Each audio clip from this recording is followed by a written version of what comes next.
13장입니다. 13장 1절에서 13절. 찾으신 줄 알고 저 여러분 한 절씩 교독하여 읽겠습니다. 제가 1절 읽겠습니다. 아브라함이 애굽에서 그와 그의 아내와 모든 소유와 롯과 함께 네겝으로 올라가니 아브라함에게 가축과 은과 금이 풍부하였더라. 그가 네겝에서부터 길을 떠나 베델에 이르며 베델과 아이 사이 곧 전에 장막 쳤던 곳에 이르니 그가 처음으로 제단을 쌓은 곳이라. 그가 거기서 여호와의 이름을 불렀더라. 아브라함의 일행 롯도 양과 소와 장막이 있으므로 그 땅이 그들이 동거하기에 넉넉하지 못하였으니 이는 그들의 소유가 많아서 동거할 수 없었음이니라. 그러므로 아브라함의 가축의 목자와 롯의 가축의 목자가 서로 다투고 또 가나안 사람과 브리스 사람도 그 땅에 거주하였는지라. 아브라함이 롯에게 이르되 우리는 한 친족이라 너 나나 너나 내 목자나 내 목자나 서로 다투게 하지 말자. 네 앞에 온 땅이 있지 아니하냐. 나를 떠나가라. 내가 좌하면 나는 우하고 네가 우하면 나는 좌하리라. 이에 롯이 눈을 들어 요단 지역을 바라본즉 소야까지 온 땅에 물이 넉넉하니 여호와께서 소돔과 고모라를 멸하기 시켰으므로 여호와의 동산 같고 애굽 땅과 같았더라. 그러므로 롯이 요단 온 지역을 택하고 동으로 옮기니 그들이 서로 떠난지라. 아브라함은 가나안 땅에 거주하였고 롯은 그 지역의 도시들에 머무르며 그 장막을 옮겨 소돔까지 이르렀다. 함께 소돔 사람은 여호와 앞에 악하며 큰 죄인이었더라. 아멘. 오늘 말씀의 제목은 있어야 할 자리, 예배할 자리. 있어야 할 자리, 예배할 자리의 제목으로 함께 말씀 나누겠습니다. 지난주 말씀이 기억나실지 모르겠지만 하나님의 음성을 듣고 갈대아 우르에서 가나안까지 왔던 아브라함이 기근을 만나자 남쪽으로 내려와서 애굽까지 가서 큰 위기를 겪었던 내용들 아브라함이. 그래서 호되게 정말 우리가 그런 말 하잖아요.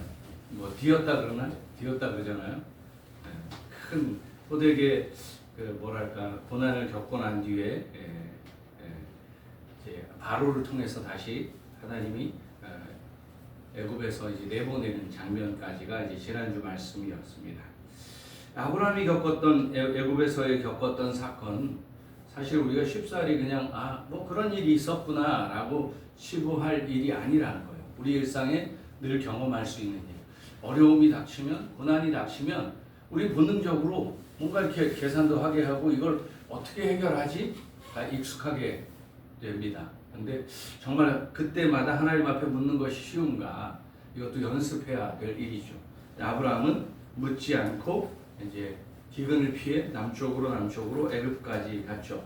그래서 믿는 사람으로서 이방의 사람들에게 어떻게 보면 모욕을 당하는 일, 수치와 창피함을 경험하는 일들이었다는 사실이죠. 바로가 그 아브라함의 아내를 누이로 알고 이제 아내로 삼다가 하나님이 그 집안에 재앙을 내리면서 그 아브라함에게 어떻게 보면 따지듯한 네가 어찌하여 이렇게 세 번이나 정말 어떻게 보면 원망이 있기도 하고, 야 이거 내가 네 상황도 모르는데 네가 네 아내가 아니고 누이라고 해서 나를 이렇게 곤경에 빠뜨렸는가? 어쩌면 이게 이제 뭐 해프닝이라고 하기 너무 큰 일이잖아요. 그리고 이제 뭐 말 그대로 결혼을 했다가 이걸 뭘 파혼이라 그래야 되나요? 그리고 아브라함의 가족을 이제 애굽에서 내보내는 과정. 애굽 사람들 전혀 이것은 알았을 정도의 일이라는 거죠. 이게 어떤 의미일까? 믿는 사람으로 치면 세상 사람들에게 정말 조롱거리가 되고 모욕을 당할 만한 일, 창피해서 쥐구멍이라도 숨을 만한 일. 그러니까 결코 작은 일이 아니라는 거죠. 이렇게 호되게 당하고, 그렇지만 또 그럼에도 그런 어려움 속에서 하나님의 손길을 경험하고 애굽을 나오는 장면이 지난주까지입니다. 근데 중요한 게 있어요. 우리가 말씀을 읽을 때 오늘 13장 1절을 들어가도 똑같은 내용이 있는데, 우리 중요한 게 뭐냐면 아브라함 곁에 누가 있었느냐? 롯이 있었다는 사실이에요. 늘상 갈대아 우르에서 떠나서 가나안으로 왔을 때에도 늘상 롯이 함께 했고요. 오늘 12장에도 애굽으로 내려갈 때에도 롯이 함께 했고, 지금 13장 오늘 읽었던 1절에 보면 롯과 함께 다시 네겝으로 올라왔다라는 사실입니다. 이 말은 어떤 걸 의미하는가? 아브라함을 하나님의 역사하심이 아브라함에게 집중되어 있었던 것 같지만 아브라함은 대표적으로 이름이 등장하는 거지만 거기에 롯이 있었다는 거예요. 이 모든 기근의 시간들 속에서 남쪽으로 내려가서 이 어려움을 겪었던 모든 사건은 롯도 함께 겪었어요. 목도하고 이 모든 어려움의 시간들을 롯이 함께 겪고 보고 듣고 다 했다는 사실이에요. 그럼 오늘 말씀을 잘 보면 그럼에도 불구하고 그런 놀라운 경험, 어려움 속에서도 하나님의 손길을 경험했지만 이후에 아브라함과 롯은 어떤 결정을 하게 되는가? 전혀 다른 삶의 길을 택하는 것을 우리는 13장 말씀, 오늘 말씀에서 볼 수 있다는 사실입니다. 지도 제가 지난주에 못 보여드렸는데 지도 한번 보여주시면 좋을 것 같아요. 잘 보일지 모르겠는데 이 정도는 아셔야 되니까 처음에 갈대아 우르에 살았던 아브라함이 굉장히 먼 거리 하란에 갔다가 이제 12장 말씀에 보면 세겜에 처음 들어가죠. 세겜은 이제 신약 시대로 따지면 여기가 다 이스라엘 영토 쪽이었다는 거죠. 여기 예루살렘, 우리가 잘 아는 헤브론이었고요. 다음 장으로 또 넘겨주시겠어요? 네.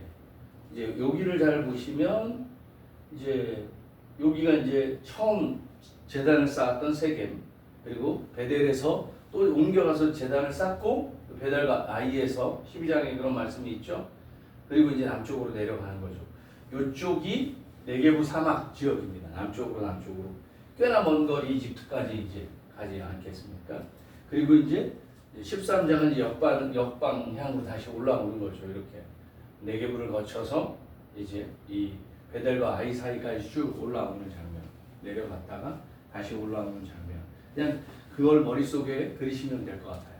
아브라함이나 당시의 중동 근동은 유목민들이었잖아요. 문화 자체가. 애국은 약간 그렇지 않지만 유목민이어서 소위 말하는 장막, 텐트를 많이 옮겨 다니면서 치는 것을 보게 되는데 이제 오늘 말씀에도 3절에 보면 그가 네게부를 통해서 이제 베델에 이르렀다라고 표현하고 있고 그곳을 뭐라고 설명하고 있는가? 이전에 처음 가나안에 들어왔을 때 세겜을 거쳐서 베델과 아이의 사이에 장막을 쳤던 곳이다 라는 걸 강조하고 있죠.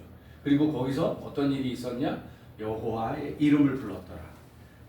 창세기 저자는 이걸 다시 한번 또 강조하고 있는 거예요. 네. 거기서 여호와의 이름을 불렀던 그곳이다. 그곳으로 돌아온 거죠. 이것은 어떻게 우리가 영적으로 해석할 수 있는가? 하나님과 상관없이 기근을 피해 하나님 음성 듣지 않고 자기의 어떤 육신의 안전을 보장하기 위해 자기의 방법대로 갔다가 다시 하나님께로 돌아왔다. 뭐 이렇게 볼 수 있겠죠. 다시 그곳으로 처음 그 자리로 돌아왔다. 애굽을 떠나서 어떻게 보면 애굽을 지난주에 제가 영적인 의미의 세상과 같은 곳이다 라는 말씀을 드렸습니다. 그리고 나서 거기서 호되게 어려움을 겪고 난 뒤에 그의 마음 안에는 온 땅에서 가장 강하고 정말 능하신 분이 하나님 한 분이시구나 라는 걸 경험하고 난 뒤에 그가 처음 취한 태도는 뭐냐? 바로 여호와의 이름을 처음 불렀던 그곳으로 다시 돌아왔다 라는 것입니다. 하나님의 이름을 처음 불렀던 곳, 바꿔 말하면 하나님을 처음 예배했던 곳, 하나님 붙들고 하나님의 말씀을 받고 하나님의 은혜 붙들고 살겠다고 결정했던 그 자리. 아브라함에게는 사실 기근도 호되게 경험한 어려움이기도 하고 애굽에서의 경험도 어려움이기도 하지만 그 모든 상황 속에서 내가 붙들 수 있는 것은 하나님 한 분밖에 없겠구나. 그렇지 않겠습니까? 처음 그는 갈대아 우르 이방신의 그 도시에 살다가 굉장히 오랜 기간, 먼 기간을 거쳐서 가나안에 들어왔고 하나님만 붙들고 살았던 곳이죠. 여러분, 성경 지리학자들이 말할 때 베델이 어떤 곳이었는가? 베델이 그렇게 좋은 곳이 아니었다고 해요. 베델은 산지였고요. 돌이 많은 척박한 땅이었다고 해요. 우리가 12장에서도 우리가 봤지만 가나안에 딱 들어갔는데 살고 있었던 원주민이 있었죠. 가나안 사람, 브리스 사람.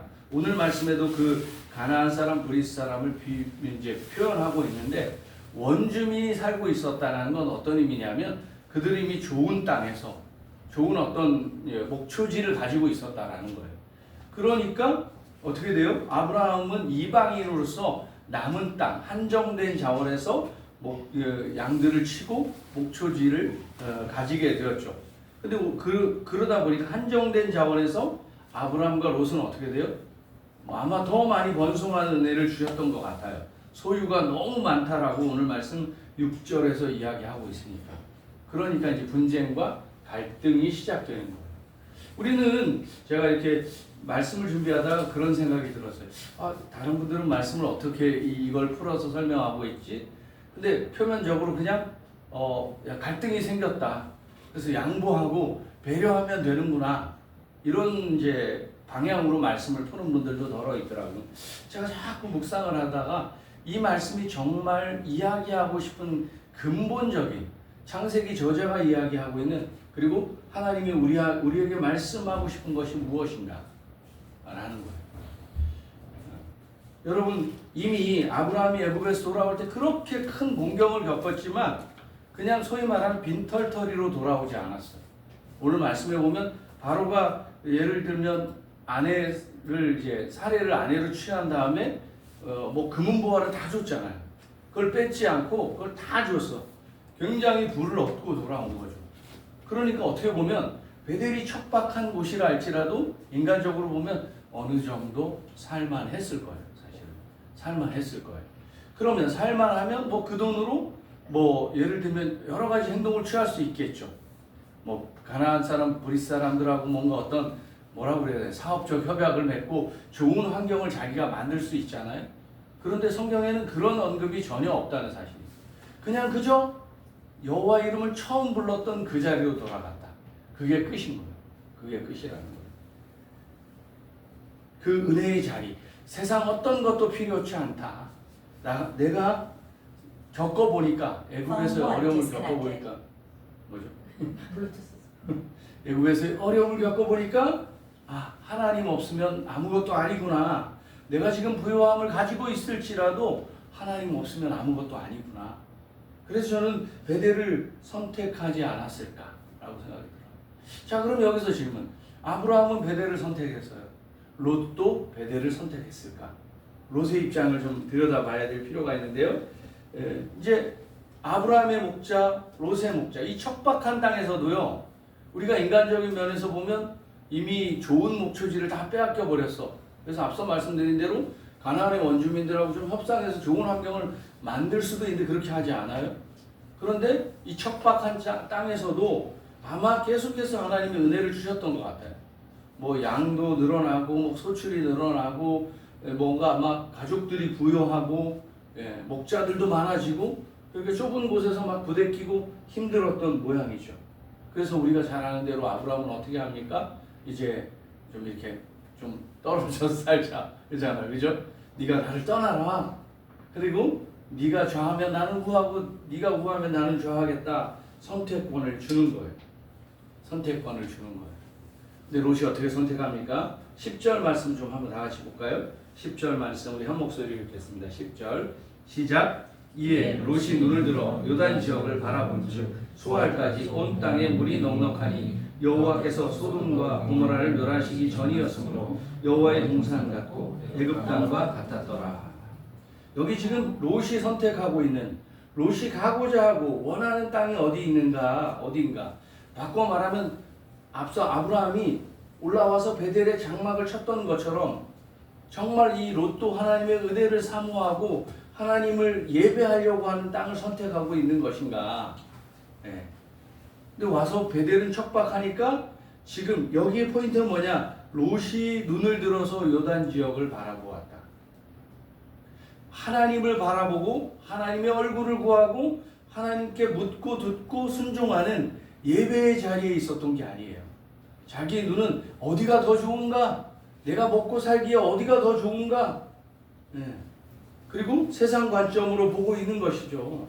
지금 있는 곳 너무 척박하고 한정된 목초지에서 너무 싸우고 있으니까 어떻게 합니까? 눈을 들어서 바라본 거예요. 좀 더 좋은 곳 없는가? 저는 이 10장의 문장이 하나님이 보여주시는 어떤 펼쳐놓은 장면이라고 생각하지 않아요. 그냥 롯이 보니까 어떻게 봐요? 롯이 보니까 야, 소알까지 물이 넉넉해. 여기는 어떤 곳이에요? 여호와의 동산 같고 애굽 땅 같았더라. 여러분, 이 표현이 기가 막힌 거예요. 여호와의 동산 같고 애굽 땅과 같았다. 그렇게 아브라함을 따라다니면서 애굽에서 곤경을 겪었잖아요, 애굽이. 그런데 이 롯은 자기 입에서 애굽이 나왔다는 거예요, 애굽이. 그렇게 어려웠어도 롯은 애굽을 그리워하고 있어요. 그래서 저는 이 창세기 저자가 의도적으로 애굽을 강조하지 않았을까. 네. 아브라함은 척박하고 살기 어려운 땅이지만 처음 여호와의 이름을 불렀던 그곳, 여러분 그곳이 어떤 곳이었냐면 척박하고 아무것도 없을지라도 하나님의 약속이 있었던 곳이잖아요. 하나님의 말씀이 있었던 곳이잖아요. 이게 중요해요. 하나님의 말씀. 근데 롯은 지금 뭘 구하고 있냐면 하나님의 말씀이 아니라 세상이 말하는 세상의 부, 세상의 기준에 귀를 기울이고 있는 거예요. 그래서 창세기 저자가 이 소아를 뭐라고 비유하냐면 여호와의 동산 같고 애굽 땅 같았던 곳이다. 따지고 보면 이게 대표성의 문제라서 그렇지 애굽으로 내려가는 과정이 다 아브라함 잘못이라고 할 수 있는가? 자기가 선택해서 따라간 거예요. 어떻게 보면 아브라함을 의지하고 따라간 거예요. 그럼 롯은 잘못이 없냐? 롯도 실수도 있고 잘못도 있는 것이죠. 예. 아브라함만 창피와 모욕감을 당한가? 롯도 창피와 모욕감을 당해요. 어떻게 보면 그렇게 봐야 되는 거죠. 근데 롯은 지금 그런 생각은 온데간데 없는 거예요. 예. 자기가 잘못했는데 깨닫는 것도 없고 느끼는 것도 없는 것이에요. 그냥 그저 애굽이 좋았던 거예요. 소위 말하면 본능에, 자기 감정에, 자기 어떤 쾌락과 근본적인 감각을 만족시키는 것, 그 애굽을 그리워하고 있다라는 것이죠. 그리고 아마도 나도 언제가 애굽 그런 곳에 가서 살고 싶다. 네. 제가 어릴 때 이제 뭐 여러분들 다 그럴지 모르겠는데 시골 정말 어떻게 보면 제가 어릴 때는 깡촌이었거든요. 와 여기 너무 살기 싫다. 네. 그리고 이제 농사를 오랫동안 아버님은 돌아가실 때까지 정말 그 연세가 많으실 때도 뭐 새벽같이 일어나시고 옛날 어른들은 그랬잖아요. 제가 아직도 기억나는 것 중에 하나가 이제 방학 때 저희 초등학교 다닐 때 보면 이게 농번기 집안일 도와주라고 참 집에 가기 싫었어. 집에 가서 일하기가 도망도 다니고 그리고 전에도 한번 제가 그런 말씀드렸던 것 같은데 이렇게 옥수수를 저희가 크게 지었는데 탈곡기를 요즘이야 돌리잖아요. 근데 그때는 수동으로 했어요. 이렇게 방에다가 옥수수를 쌓아놔요. 상상이 되실지 모르겠는데 그걸 말려가지고 송곳으로 막 이렇게 파가지고 그 뭐라 그래야 되나 이렇게 옥수수 알갱이를 분리하는 작업이 끝나야 잠을 잘 수 있었어. 근데 낮에는 도망을 갈 수 있는데 밤에는 도망을 못 가잖아. 집에 와야 되잖아. 그 어쩔 수 없이 막 졸린 눈을 비비면서 그걸 했던 기억이 나. 그때 그래서 막연하지만 도시를 동경하기도 했죠. 그러니까 여기가 너무 힘들어서 피하고 싶은 거죠. 사실. 비슷하지 않을까 롯도? 내가 이렇게 척박하고 뭐 물도 없고 막 그러고 있는 상황에서 애굽을 한번 가서 맛을 보니까 어떤 그런 동경하는 마음이 일어나는 거죠. 자기가 힘들었던 건 온데간데 없는 거예요.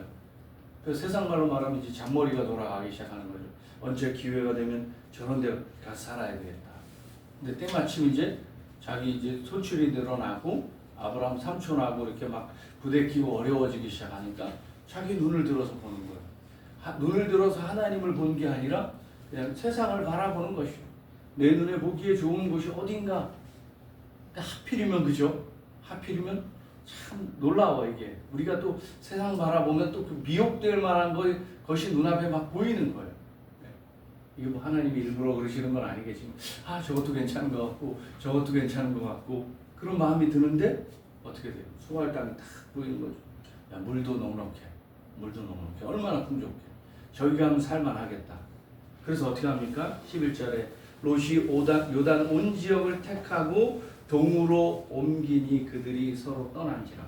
결국 롯은 어떻게 합니까? 자기가 원했던 곳, 자기가 꿈꿨던 그 소알 땅으로 가게 돼요. 여러분 기억하세요? 11절에 요단 온 지역을 택하고 여기 동으로 옮기며 또 나왔잖아요. 성경의 동쪽의 의미가 다 그렇다고 할 수는 없지만 지금 어쨌든 하나님의 말씀이 있었던 여호와의 이름을 불렀던 베델과 아이 사이 그 장소를 지금 롯은 떠나서 어디로 가요? 동쪽으로 옮겨가요. 동쪽으로. 동쪽은 하나님의 임재가 없는 곳이라 그러잖아요. 그래서 결국 소알 땅으로 가야 돼요. 문제는 바로 여기 있지 않아요. 오늘 말씀에 이제 그 끝부분에 가면 어떤 말씀이 있냐면 이 소알 땅에서 롯의 인생이 끝나는 게 아니에요. 거기서 옆으로 어디까지 갑니까? 12절에 보면 장막을 옮겨 소돔까지 들어가게 돼요. 여러분 교회 오래 다니면 소돔과 고모라 한 번쯤 들어봤죠? 소돔과 고모라. 하나님 심판하시는 곳. 그러니까 소돔과 고모라가 바로 옆에 있는 거예요. 처음엔 소알 땅 바라보고 갔어. 이게 어떤 의미가 있을까요? 내 눈에 보기 좋은 대로 선택하면 그 눈은 그렇게 익숙해져 버리는 거예요. 세상 방식으로 익숙해져 버리는 거예요. 그 이전에 소돔과 고모라에 대해서 롯이 안 들어봤겠냐는 거예요. 요즘으로 말하는 소돔과 고모라는 어떤 곳인가? 그 중동 인근 지역에서 가장 화려한 곳, 가장 사람들이 많이 몰리는 곳, 대도시라고 생각할 수 있겠죠. 젊은 사람들이 모여서 여기도 이제 밤이 되면 뭐 그걸 뭐라 그러죠? 불야성이 되잖아, 그죠? 술집도 많고 여기가 그런 곳이기도 한데 쾌락의 도시. 이런 소문을 롯이 듣지 않았을 리 만무해요. 그렇게 사실 먼 지역도 아니라는 거죠. 그 소문을 들었어요. 처음부터 가고 싶었던 것 아니라고 제가 애써 이해하고 싶지만 왜? 그래도 롯은 믿음이 있었던 거예요. 믿음이 있었던 사람이에요. 베드로후서 2장에 가보면 이 롯이 결국 소돔과 고모라에 살지만 구원을 얻게 되는 장면을 묘사하면서 롯에게 수식어가 하나 붙어요. 뭐라고 붙는지 아세요? 의로운 롯 이렇게 붙여줘요. 도대체 롯의 삶에 의로울 것이 어디 있어요? 엄밀하게 보면 아브라함과 롯은 아주 굉장히 대조되죠. 롯은 부끄러운 그 구원을 받은, 사실은 어찌 보면 인간적으로 보면 아브라함의 열심히 롯을 살렸다고 봐도 우리가 그 이후의 롯의 스토리를 다 알지 않습니다. 믿음이 있다고는 하지만 소위 말하면 양다리를 걸치고 사는 거예요. 지금도 그런 사람들 있잖아요. 주일날 와서 마치 16세기 종교개혁이 일어날 때 카톨릭에서 그런 일이 있었잖아요. 이렇게 뭐라고 해야 되나요? 구원받는 면죄부를 돈 주고 사고 파는 거예요. 돈을 주고. 그러니까 구원은 영적인 일인데 그걸 세속적인 방식으로 돈 주고 파는 거예요. 이게 뭐가 지금 예를 들면 오늘날 교회는 다니지만 모든 삶의 방식은 세속적이다. 다르지 않은 거예요. 나는 구원을 받고 싶어.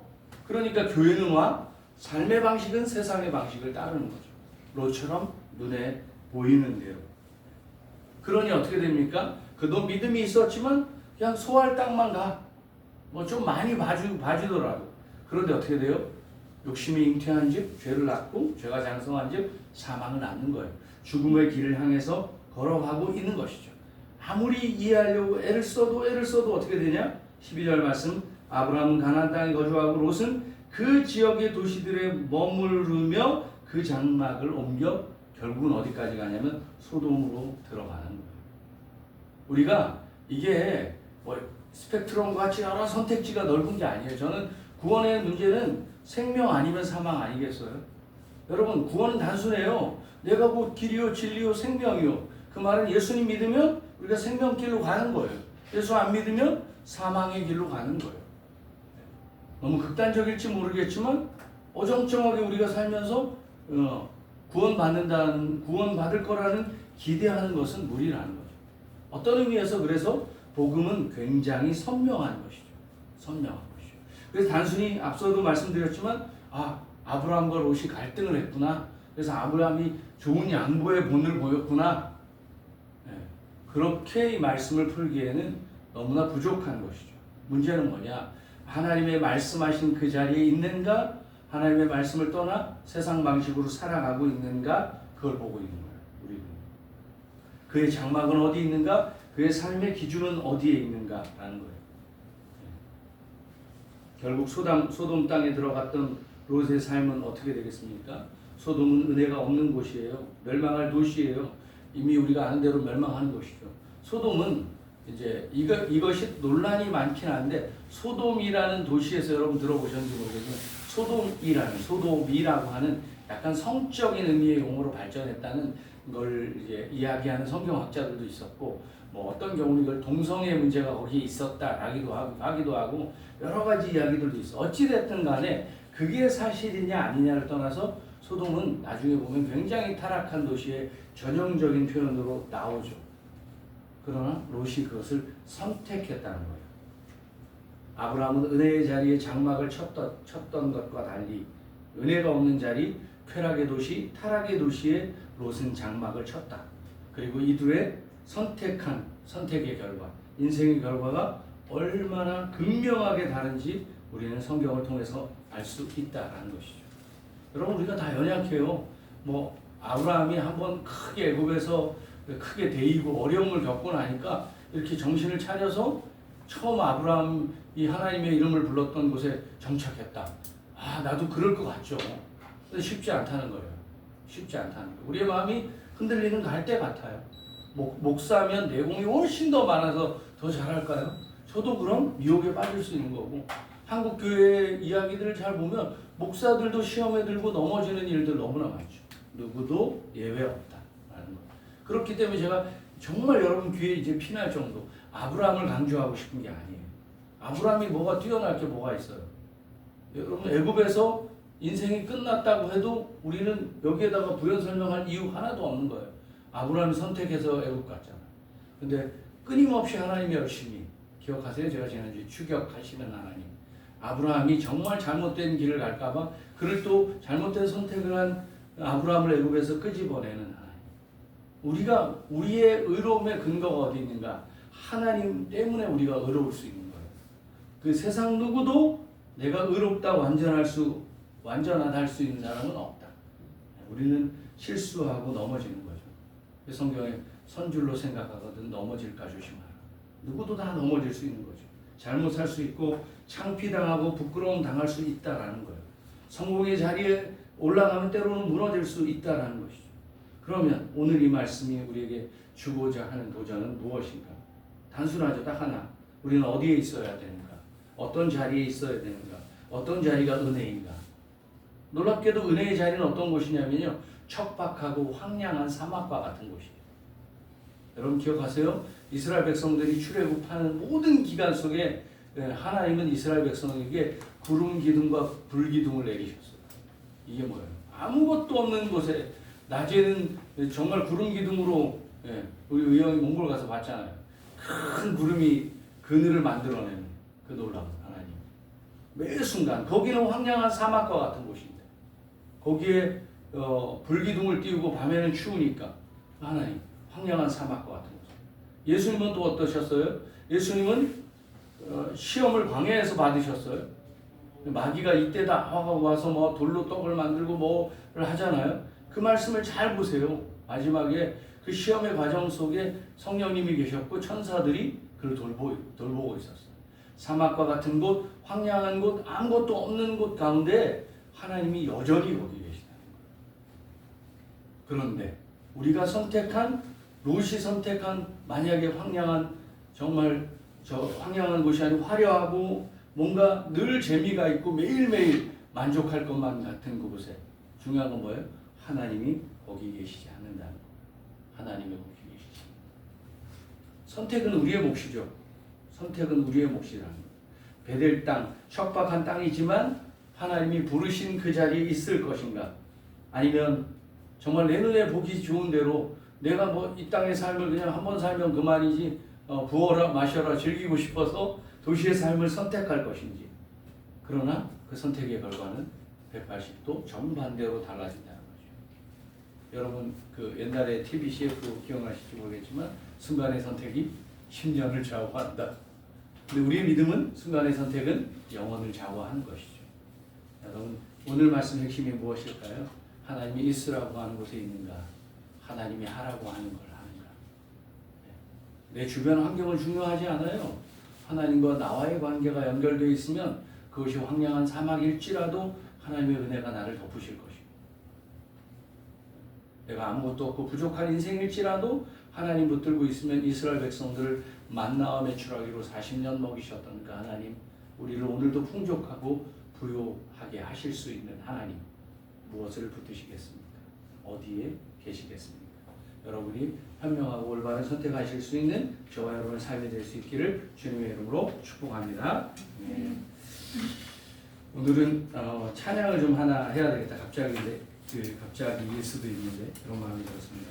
오늘 이제 아침에 와서 제가 설교 말씀을 다시 이렇게 정리해서 보는 것 중에 이 말씀이, 우리 주님 말씀하시면 우리 같이 찬양했으면 좋겠습니다.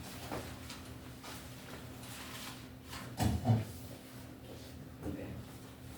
함께 오늘 말씀을 좀 기억하시면서 내 경험, 내 방식, 내 가치관이 아니라 하나님의 말씀의 우선순위로 살아가겠습니다. 고백하면서 찬양하겠습니다.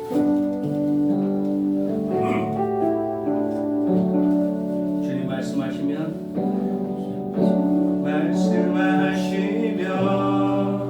내가 나가리다. 주님 뜻이 아니면 내가 멈춰서리다. 나의 가는 서는 것 주님 뜻에 있으니 오 주님 나를 이끌. 우리 한 번 더 고백하십니다. 주님 말씀하시면 내가 나가리다. 주님 뜻이 아니면 내가 멈춰서리다. 나의 가고 서는 것 주님 뜻에 있으니 오 주님 나를 이끌소서. 뜻하신 그곳에 나 있기 원합니다. 이끄시는 대로 순종하며 살리. 연약한 내 영혼 통하여 일하소서. 주님 나라와 그 뜻을 위하여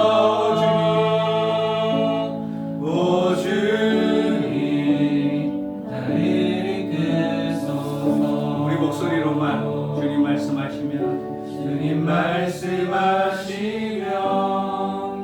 내가 나가. 우리 믿음의 고백으로 드십시다. 주님 뜻이 아니면 내가 멈춰서리. 나의 가고 서는 것 주님 뜻에 있으니 오 주님 나를 이끌소서. 우리 말씀을 기억하면서 함께 기도했으면 좋겠습니다. 혹시나 우리가 하나님을 믿고 따른다고 고백하면서 때때로 우리의 생각, 우리의 경험, 또 우리가 눈에 보이는 대로 우리가 선택했던 우리의 실수가 있지 않은지 우리의 삶을 돌아보시면서 회개하실 것들은 회개하시고, 또 다시 아브라함이 베델과 장막 쳤던 곳에 이르러 여호와 이름을 불렀던 것처럼 하나님 있으라고 하는 그 자리, 하나님 우리의 경험도 덮고 우리의 상식도 덮고 하나님 말씀 듣는 그 자리에 멈춰 서겠습니다. 그래서 주님이 말씀하실 때 가라 하면 가고 멈추라 하면 멈추겠습니다. 우리의 믿음의 고백 다 함께 드리시겠습니다. 기도하시겠습니다. 하나님 아버지, 우리가 오늘 말씀을 들으면서 우리의 삶의 자리가 어디인지 다시금 돌아보게 됩니다. 하나님 롯처럼 눈에 보이는 풍요를 따라 또 우리가 하나님을 믿는다고 하지만 우리의 삶의 유익을 쫓아갔던 우리의 모습이 있었는지, 그래서 우리의 장막을 어디에 치고 있는지 우리 자신을 보게 도와주시옵소서. 때때로 지금 우리의 삶이 황량하고 척박하고 돌이 가득한 정말 우리 눈에 보이기에는 살만하지 않은 곳일지라도 거기 하나님이 계시는 그 자리에 내가 있기를 원하는 믿음의 고백, 그리고 하나님 앞에 정말 이 믿음의 재단을 쌓았던 그 자리에서 하나님의 일하심을 구했던 그 순전한 믿음으로 다시 우리를 회복하여 주시옵소서. 우리의 삶의 자리에 정말 연습이 필요한 일일진데 하나님 기도와 예배의 단을 쌓고 주님의 얼굴을 구하는 우리 인생이 되게 도와 주시옵소서. 한 가지 더 기도하십시다. 우리는 실수하고 실패할 수 있는 연약한 인생들이죠. 그러나 그때 다시 또 돌아오면 여전히 하나님은 우리를 받아주시죠. 돌아와서 기도의 재단, 예배의 재단을 쌓았던 아브라함처럼 하나님 이 시간에 결정하실 때 이제 새롭게 시작한 한 주간 삶, 또 믿음의 결단을 주님 앞에 드렸으면 좋겠습니다. 한 주간에 우리가 살아가는 모든 삶의 순간순간에서 예배의 자리에 있겠습니다. 기도의 자리에 있겠습니다. 하나님의 얼굴을 구하는 자리, 하나님의 이름을 부르는 자리에 제가 있기를 원합니다. 우리의 삶을 붙들어 주시고 결단코 하나님과 연결됨이 끊어지지 않고 정말 늘 하나님 앞에 묻고 듣고 순종하는 우리의 삶이 되게 도와주십시오. 한 번 더 우리 결단의 기도 드리시겠습니다. 하나님 아버지, 그래서 이제 오늘의 말씀을 붙들고 한 주간 세상을 살아갈 때 하나님 우리의 연약함이 있을 때도 불구하고 늘상 있어야 될 자리, 예배의 자리로 돌아오게 도와주십시오. 아브라함이 실패한 인생이었지만 처음 제단을 쌓았던 여호와 이름을 불렀던 자리에 돌아왔던 것처럼 우리 다시 돌아오게 도와주시옵소서. 끊임없이 우리가 돌아오는 인생이 되게 도와주시옵소서. 세상을 향해 나아갈지라도 끊임없이 하나님께 돌아오는 우리 인생이 되게 도와주시옵소서. 우리의 온 삶이 하나님께 돌아오게 도와주시고 하나님의 뜻을 보는 시간들로 인도하여 주시옵소서. 우리의 생각과 마음을 주장하여 주시고 하나님께 실수하고 넘어지고 우리의 부족함이 있을지라도 주의 뜻을 볼 수 있는 우리의 시간들이 인도하여 주시옵소서. 아버지 주님 우리와 함께하여 주시고 주의 뜻을 보는 시간으로 인도하여